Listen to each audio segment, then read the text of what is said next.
I'm GIOVANNA Fletcher and welcome back to Journey to the Magic, the podcast all about Disney holidays.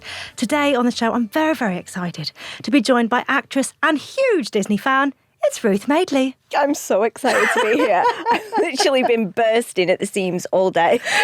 You are. I mean, you're really excited about talking all things Disney. Literally, I was like, drive faster to get me here.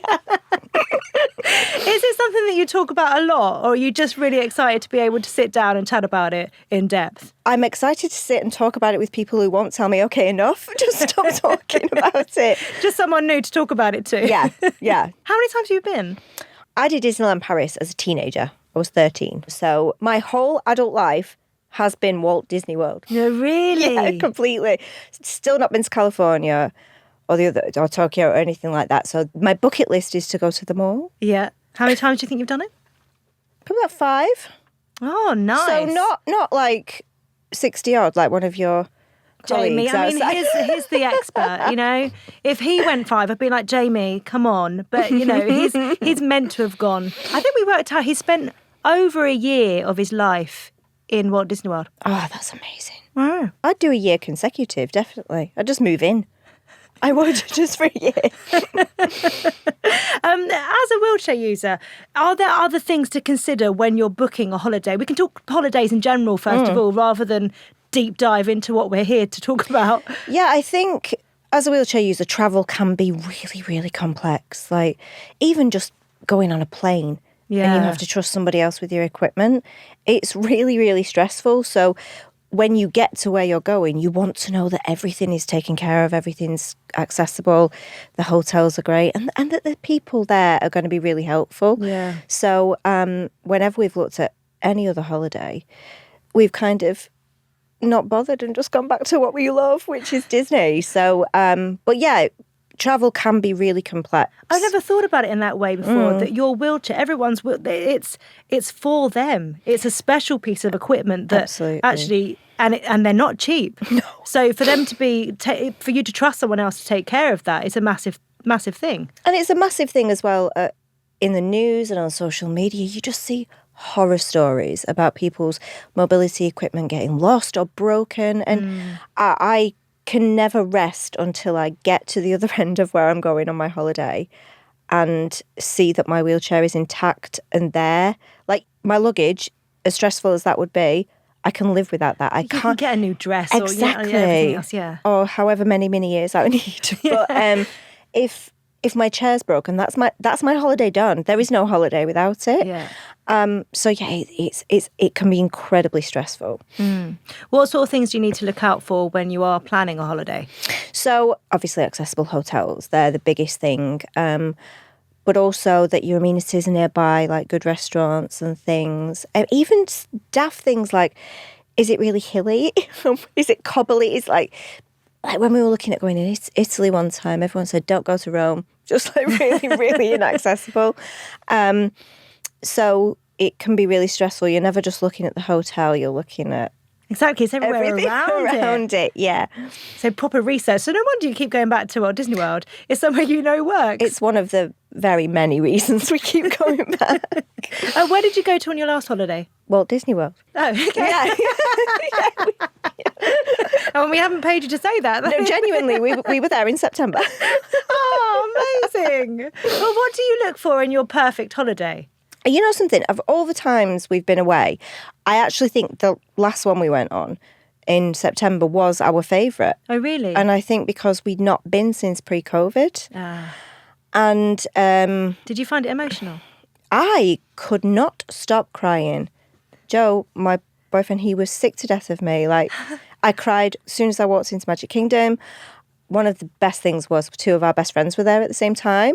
So we went to Magic Kingdom together. And then I cried when we left her, even though I knew I would literally see her the week after when we got home. I cried on the plane home when we had all these really well-behaved children sat around us on the plane. And I'm bawling my eyes out because I didn't want to come home. Well, what is it about those trips then that you find so emotional? You know what it is? They're really special to me and my boyfriend because I've only ever been to Orlando with him. Right. So it just feels like our place. Yeah. And And it is that sense of knowing that access is so easy. Everything. I genuinely do not have to worry about anything when I get that. I know all the restaurants are accessible, shops are accessible, the rides and all of that with the access pass, which we'll get onto in a little bit, that all helps so much.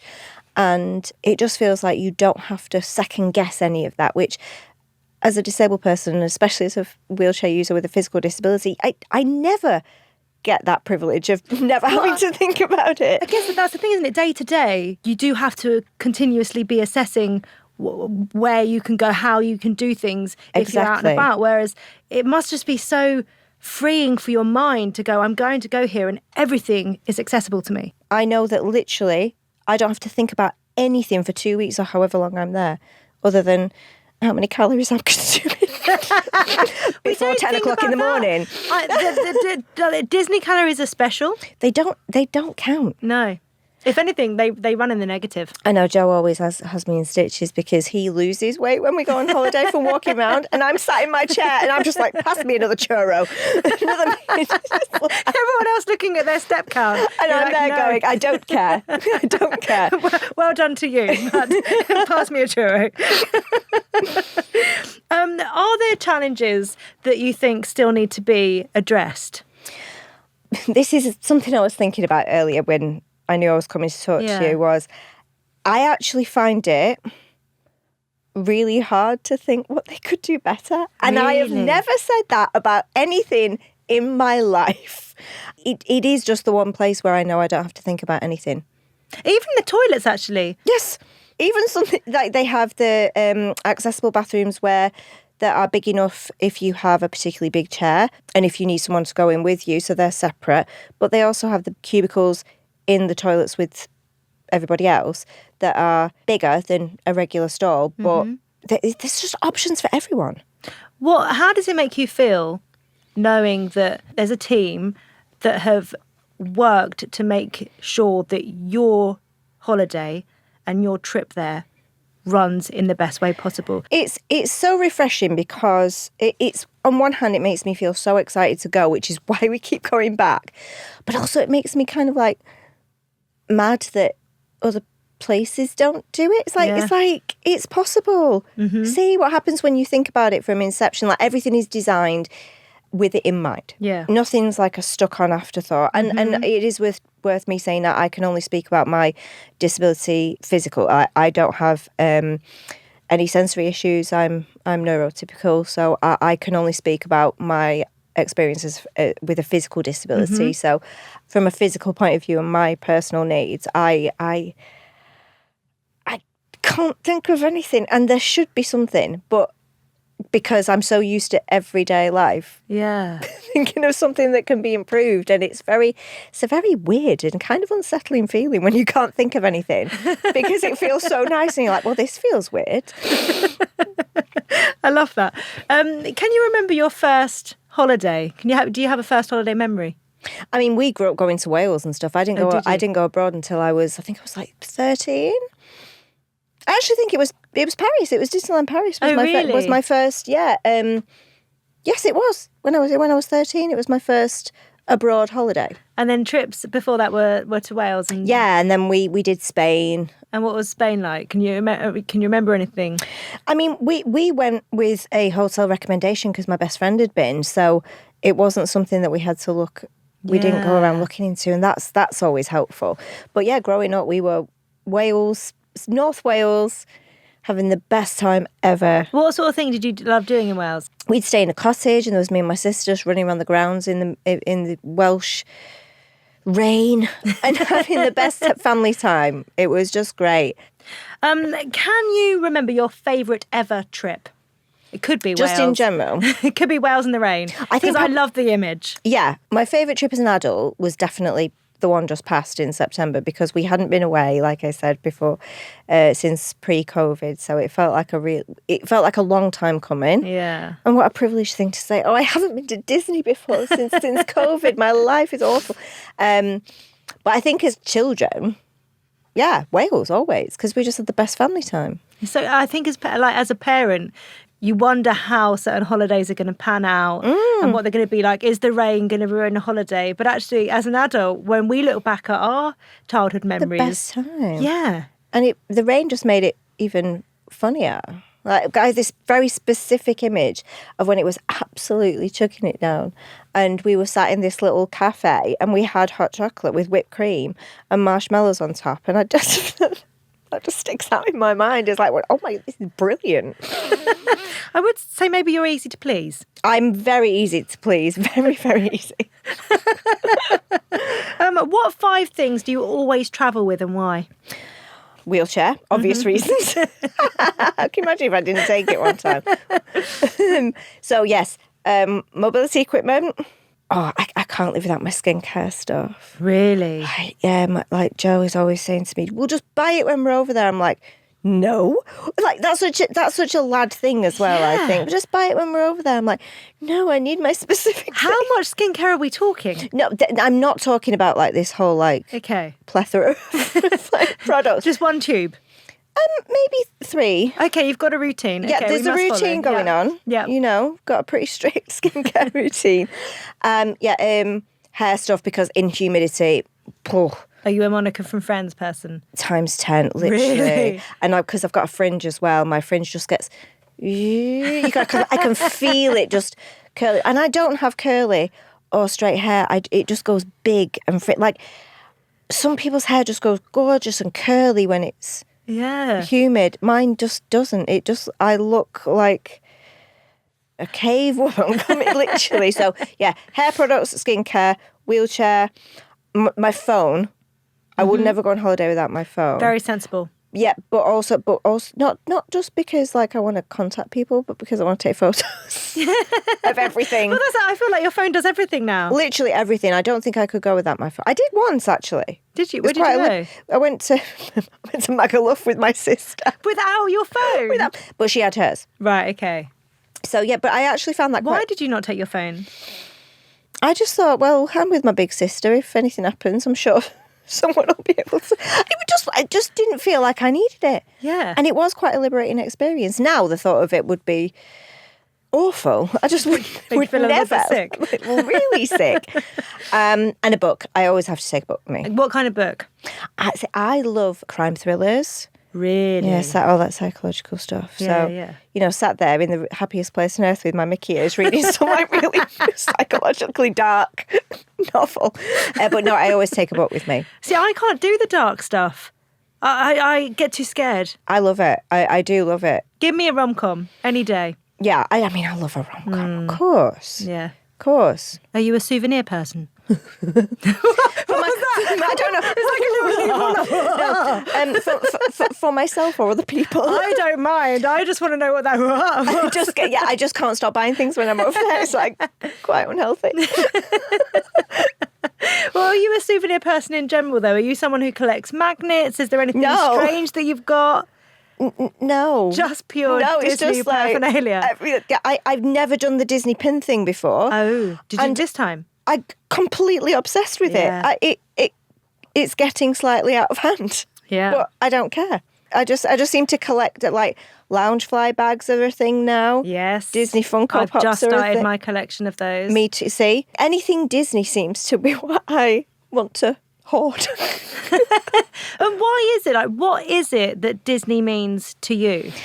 For me, it's just pure nostalgia. Even the new films, they still give me that nostalgic feeling because me and my sister, we grew up on Disney. So for me, there's nothing but good vibes. Like it is impossible to have a bad time at Disney. That's what it feels like. And when I've been in hospital, I spent so much of my childhood and teenage years in hospital and Disney films. Literally, the night before I knew I was having surgery, I would watch a Disney film. It was literally the best kind of distraction and the best feel-good thing for anything. Go through a breakup, Disney film. Having surgery, Disney film. Regular Tuesday night, Disney film. But yeah, I think just that sheer feeling of comfort and safety is really nice. Who is your favourite Disney character and what's your favourite Disney film? Do you have one that you were saying about, watching before surgery or after a breakup? Is there one that gives you the ultimate feel-good vibes, or one that you just need to let it all out to as well? I think Sleeping Beauty for me she was always my favourite princess. Yeah. Because I remember an anaesthetist called at me when I came out of surgery. I know, he's like, "Hey, Sleeping Beauty," and I'm like, before I threw up. Something really unprincess-like. But yeah, Sleeping Beauty was always something that was my favourite princess. Yeah. If I was going to be a princess, I would be Aurora. But the idea of falling asleep until all your problems go away is lovely. That whole concept. I never thought of it like that. Oh, just wake me when it's over. That literally happens, and I'd love that. And having the 3 good fairies. Yeah. We always say the 3 good fairies are my mum, me, and my sister. Oh, really? Yeah, Which one are you? I'm Merryweather, 100%. Liz is Flora, my mum is 1,000% Fauna. So Disney turns 100 this year. They're celebrating their 100th anniversary. I know. So could you pick your favourite Disney memory? I think first going to Disneyland Paris was so incredible because, like, my sister was 16, I was 13. We weren't little kids, but we were like children again. As soon as we went with my mum and dad, and it was the most glorious sunshine you have ever seen. And it was just like 4 days of sheer nostalgia and excitement. I remember specifically watching the parade and like being so excited about it, and my mum literally buying everything in sight. No. So she just like got so excited about it. That feeling of seeing the castle, of course, all of that. And I think seeing the sheer joy that surrounded every bit of it. Yeah. It was incredible. And how did that compare when you first went into Walt Disney World, into Magic Kingdom? Oh God! When we first went into, because my first time in Orlando, Joe actually invited my mum and dad because they'd never been on a transatlantic flight. How long had you been ever. together by that point? We've known each other since we were 5, so he's grew up knowing them. So they like him more than me, but but as long as you know that and that you can accept it, I accept it, and Joe was able to show us around because we'd never been before. I was the biggest tourist you've ever seen in your life. I wore everything Disney. I was literally like the biggest geek, and I loved every second of it. And I think seeing the castle, I remember the castle being more of a moment than in Paris. I just remember being like completely floored by Main Street and just being like, oh my goodness. And I love the other parks as well. I love the Animal Kingdom, and I loved EPCOT. EPCOT was incredible. Which is your favourite? Well, when we went with Mum and Dad, I remember going, oh my God, Animal Kingdom's so cool. And then we didn't go to EPCOT that time, but we went to EPCOT the next time. I was like, this is incredible. Food and Wine Festival, absolutely incredible. That was incredible. We love going to Hollywood Studios at night. I don't know, I just love it at night. Feels really... I feel like it's that more grown-up park, isn't it? Yeah. And then when I want to be an absolute child, I'm like, can we go and ride The Little Mermaid, please? Magic Kingdom. I absolutely love that. And do you plan everything for your Disney day, or do you just play it by ear? No, we just play it by ear. Like, we'll pick like the day before which part. Well, to be fair, you have to book now, don't you? Well, a little bit. So it's so it's not as easy to just wake up and say, oh, let's go here. So we usually know where we're going on what day, but we never plan like, let's do this first, let's do that first. We just go and just be there and decide what we want to do when we get there. Talk me through. So when you get to a park with your wheelchair, what is it that you have to do? Do you have to do anything to know where you can go to get onto rides or anything like that, or how? So guest services at Disney are fantastic because that is where you can go and you can ask about accessibility. They have a park guide for everybody, but they also have a park guide for people with disabilities. Like, some people can't transfer. I can, so I can access some rides that perhaps other people can't if they can't transfer. Yeah. But some rides have the option to be able to stay sat in your chair, which I think is incredible. So that park guide shows you where all of those different things are, and it's really specific. And also there's all like flashing lights, warnings and things for people with sensory overload.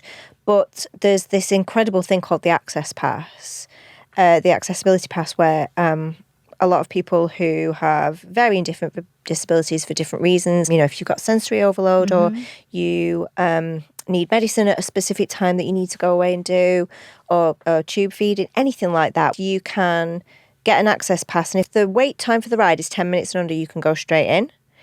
And then if it's over, they give you a time when you come back that you can go straight in. So you don't have to physically be in the queue. You just have a time when you can come back and just know that you can go on. Yeah. And I just think that system is so incredible. Again, taking so much stress and pressure off. And that's just not for adults who are disabled either. That's for parents with kids with additional needs or anything like that. It just takes so much stress away to know that that's there. And I think the first time I went, I didn't know that was there until about 3 days before the holiday ended. Really? So I was like, so we're booking again for next year so I can get complete joy out of using this pass. But it is a really good system. And disabled parking as well. That's a great... They have, parking that's nearer to the front, like they do a lot of places here, but there are so many accessible parking spaces, which is just a joy. I just think the system is really, really great for that. I would say anybody go to guest services and ask about accessibility, and everybody is so helpful, and everyone is knowledgeable. Really? Everyone. So they don't have a specialist. Everyone knows. It's all part of the Disney training. So everyone knows the whole thing, which is a massive help. It's that Disney magic, isn't it? And like we were saying earlier, it's that place. It's like they don't want you to have to go out of your way to kind of make things work. They want to go out of their way to make sure that everything works. Absolutely, for you. Which is rare and such a lovely feeling. It's such a lovely feeling. You can see why we keep going back. Why would we want to bother with the stress of finding somewhere new? Well, are you ready to go back? Yes. Because I'm going to take you back right now on your dream Disney day. Yes. There are no rules. Great. You can be anywhere you want, any time of year you want. Yes. First things first, Disneyland Paris, Disney Cruise, or Walt Disney World? Walt Disney World. Okay. Where are we waking up? I've never stayed in a Disney, like we've usually got a villa outside. So we drive in. Yeah. So I would wake up. I mean, I hope one day to be able to stay in Disney property. So that is the dream. But wake up in the villa. Yeah. Have coffee and wear my nice outfit and choose my ears. Nice. Whilst having a coffee, get myself ready. What park are we heading to? Magic Kingdom, I think. Okay. And so we're there. We're going through. We're on Main Street. The castle is there. Where are we going? Joffrey's. Needed Nice. Joffrey's. That's the best coffee ever. I had something called a frozen cappuccino dream. What's the dream part? I don't know. Was it dreamy? It was so dreamy. It was just amazing. And it was just heavenly. So yes, that's what I aimed for. Okay, Joffrey's. Ruth, so far we've had 2 coffees. I know. No, Are you just ready for your just Disney so day? excited. You want to just type yourself up? Yeah. And then Mickey Waffle. Okay. Where are we going? What are we doing? From Access Pass. Yes. I'd go and get my Access Pass from guest services. And the good thing is as well, there's not just one spot for guest services. They have the little shacks and huts everywhere and little stands where you can just get one as you go. Yeah. So you don't have to feel like I have to go here because it's at the front of the park. So if you've forgotten or if you didn't know about it, there's people dotted all over the park who can help. And now everything's on your Mickey band and on your app. It used to be a piece of paper and now it's like beep, beep, beep, beep. So it's great. That's handy. Then we got to look at the virtual queues. Yes. Because there's some that you have to get in the virtual queue before you can use your Access Pass. So, probably ease in with a bit of Little Mermaid. Yeah. The Seven Dwarfs Mine Train. Yes. Love that. Yes. Are we having any snacks? Yes. But yes, lots of snacks. We love a Mickey pretzel. Yes. Now, do you get one each or do you share? We usually share. Yeah. So that we can share another one later in the day. No, yeah, we usually share. Nice. And we love the Buzz Lightyear rides and stuff and all of that around there. So that's where we stopped for our Mickey pretzel. That's nice. Okay. And are we doing any character meet and greets? You can't go to Disneyland. It was Disney World or anywhere without seeing Mickey and Minnie, can you? No, I think it's rude. I do think it's rude. And the classics like Donald Duck and Goofy. Yeah. Joe loves Goofy. And Pluto, like the classics. Although one of my favourite moments was when we met Mary Poppins. Oh, really? And she told Joe that I needed to keep my eye on him because he was not wearing his baseball cap the right way round. And I loved all that. And he was just like, oh. So, yeah, I love the meet and greets. I think they're great. So we've done Buzz Lightyear Space Ranger Spin. Yep. That was fun. Thank you so much. Are we stopping for a parade or a show? Can I have both? Mate. Parade. Parade first. Either or. Okay, Parade first okay. and then show later. Okay, yep. Parade would be the first stop. Where do you want to watch the parade from? Near the castle. Yeah. Yeah, you have to be. Are we staying in Magic Kingdom? Are we floating around? I would Are we hopping? park hop. Park hop, where are we going? To EPCOT for the food and wine pit later on. Great. I love EPCOT. And again, food is a big part of our Disney thing. But there's something about the Food and Wine Festival as well. We've spoken about it actually a few times now. And it's like you're walking around the world and you're sampling. It's so incredible. Yeah. I had the best sangria. Oh, it was beautiful. Yeah, definitely do. The food and wine. Are we going to any of the lands? Are we going to Star Wars Galaxy's Edge? Are we going to Pandora? Yes. Are we going to Toy Story Land? All of them. All of them. Okay. All of them. Are you going to try any of the water parks while we're here? I'm not a massive water park person. I can't swim. Joe wants to do Typhoon Lagoon and sit me on Castaway Creek with a cocktail. And if he'd said that to begin with, I would have been there. I mean, I'll join you. We'll go together. Do you have any top tips that you want to share for your Dream Disney Day? So get the access pass, 1,000%, and drink lots of water. It's a big thing. Stay hydrated. Yeah, absolutely. Are you someone who loves? Are we going to go on Rock and Roller Coaster? Yes, all of that. At home, I am such a wuss, but in Walt Disney World, I'll go on anything. Okay. Yeah. Okay. So, is there anything else we need to do for your Dream Disney Day? How are we ending it? Well, fireworks or the laser show, so all of that. Which park are we going to for the fireworks? Probably Epcot. Okay. We'll stay at Epcot. Yeah. Because we've been doing the Food and Wine Festival. Exactly. We've had a few sangrias. Exactly. You know. Stay. Yeah. Stay. Make yourself comfy. Yeah. That's nice. Okay. Nice way to end. Nice. I've enjoyed your Dream Disney Day. Me too. Yeah, thank you. Thank you. Let's make it happen sometime. Okay, are you ready for a little game? Yes, please. It's very serious. This is the Lightning McQueen quick fire round. Yes. I know. So I'm going to give you two options and you have to tell me which one you prefer. Okay. Mickey Mouse or Cinderella? Mickey Mouse. Mickey Waffle or Mickey Ice Cream? Mickey Waffle. Ooh. Yeah. Thrill Ride or Character Meet and Greet? Thrill Ride. Ooh. Poncho and water rides or Get Soaked? Poncho. I am that person because I don't want to sit soaking on my wheelchair all day. That's true. So that is That's the thing. Yeah. So, but Joe calls me something terrible. It's like, get wet, and I'm like, and as well my massive hair. So I'm like on all the pictures with my fringe. So yes, I'm a poncho. I am that person. Are you a planner or a play by ear? When I get there, play by ear. Yeah. A Flight of Passage or It's a Small World? I love Flight of Passage. Pretty magical. It really is. Yeah. Do you sing along to the parade or do you video it all? Oh, sing along loudly, annoying everybody else around me. Are you a real big waver when you're there? Like terribly. And do you get that thrill when a character waves at you? Yes. Oh, yeah. I don't film anything. I'm just like, it's me. Again, remember me? Yeah, genuinely. Oh, yeah. No, I'm a big waver and a singer and a dancer. Thrill seeker or bag holder? Thrill seeker. Only in Disney, not in this country. I will hold anyone's bag in this country. And parks by day or parks at night? I think parks by day because I can do parks by night on a park hop while I'm there. Ruth, thank you so much. I love how much you love it and how much it means to you. And it's obviously something that's such a magical part of you and Joe as well. Oh, very much so. Very much. Thank you so much for letting me come here and sit with all this joy around me. I mean, there's not many places that you can sit in the UK and just be, in your Mickey ears. I have been known to wear them in my home office when I'm sat writing or working, just at my desk, just sitting, wearing my mini ears. I love it. Thank you so much. Thank you. Now, no episode of Journey to the Magic would be complete without a chat to our Disney insider, our magical Disney insider, Jamie.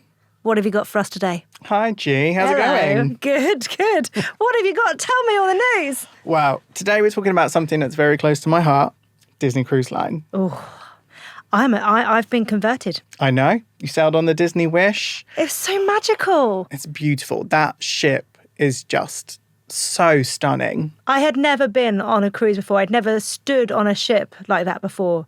And it blew away all of my expectations. It's incredible. I know. I think the first time you step on a cruise is you just don't know what to expect on a Disney cruise, and it takes your breath away. Tell me why it's so magical to you. Well, I've done quite a few.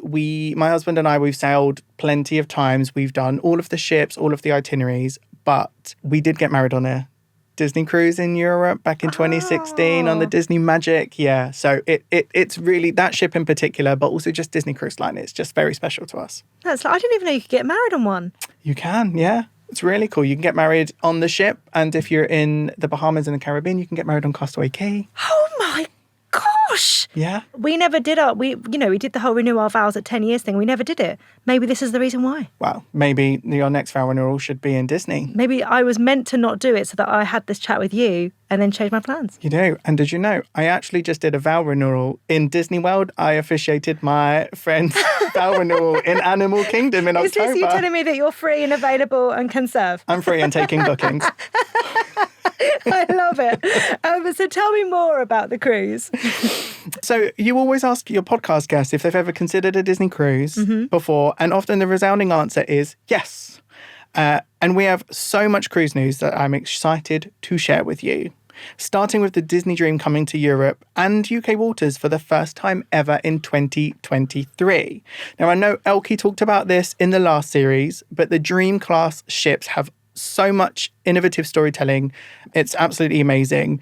So I'm excited that UK guests are going to get the opportunity to sail on this beautiful ship and so close to home. I should also say at this point, I already have a sailing booked. Do you? I can't wait.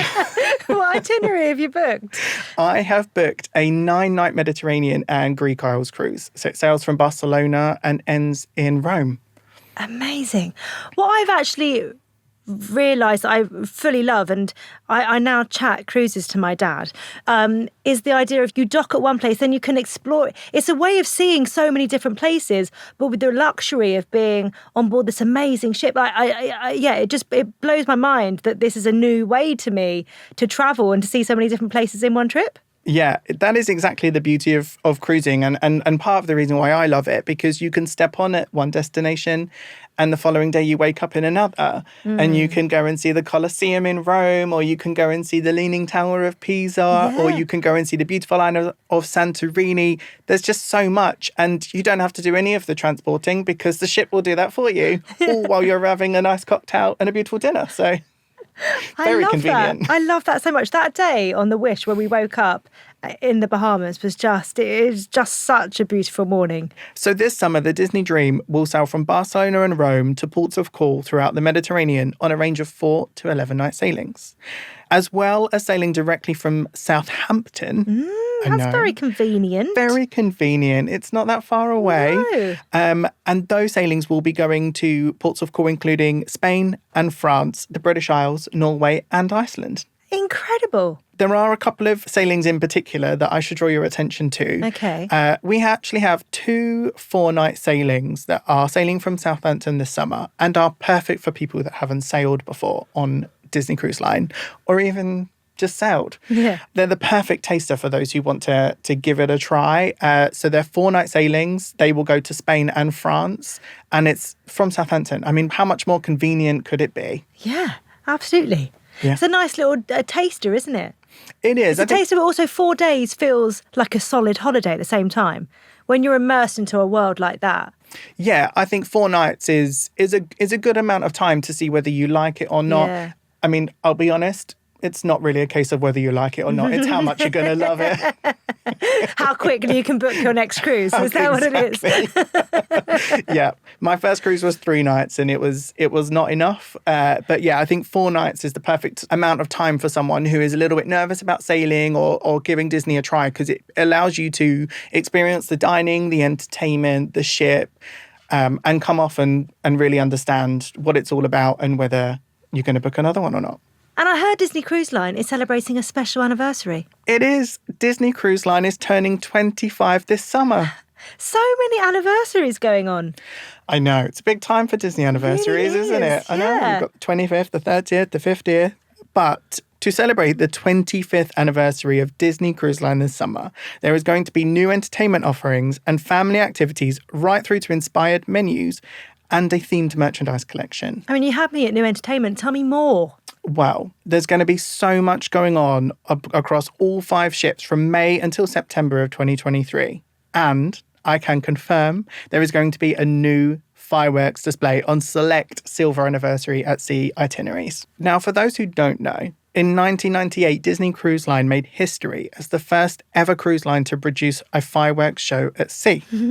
And in the 25 years since, fireworks have remained a quintessential part of the Disney Cruise Line experience. The 25th anniversary fireworks show will be featured on most Bohemian, Caribbean and Mediterranean cruises this summer and will be set to the tunes of iconic Disney music with a brand new signature song created especially for the Silver Anniversary at Sea. Don't forget to check out our website as we reveal more details about the 25th anniversary. I mean, I'm going to go log on right now and see if anything's been uploaded. I can help you book. And just like that, we've come to the end of another episode of Journey to the Magic. A huge thank you to Ruth Madeley for educating us on her Disney experience. Now, next week, I'm very excited because I'm joined by my good friend, the one and only Frankie Bridge.